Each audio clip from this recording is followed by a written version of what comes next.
What you could do for a colic baby is number one, I really like feeding mom, if you're nursing, catnip tea.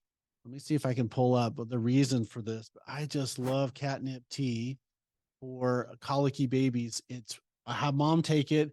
It goes right into the basically the system. And one of the best things that you can do is also give it to your baby. And so I've really enjoyed this. That's the number one. If I pull up my little Healthline website that I really like, let's just pull this up. Okay, catnip tea is strong smelling herb. It's native to Central Europe. It's now can be found in Canada, Northeastern United States. It's thought to have medicinal properties. Its dried leaves and white flowers are traditionally used for this purpose.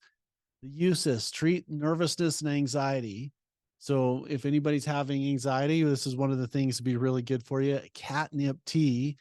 And let's see, it says side effects. It's a diuretic, so it can make you urinate. A side effect is that it can make you drowsy.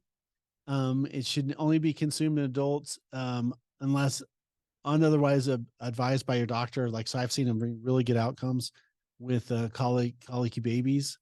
And so I just really like that. It's a pretty short article. It's on Healthline. This is one of my favorite websites. That's number one. Now, the next thing that I like to do for colicky babies is give the babies a real easy adjustment, particularly through the thoracic area. Now, I'm going to pretend that my book is a baby. The head's right up here. You literally can put your fingers on the transverse process. So the middle is right here, right where I am.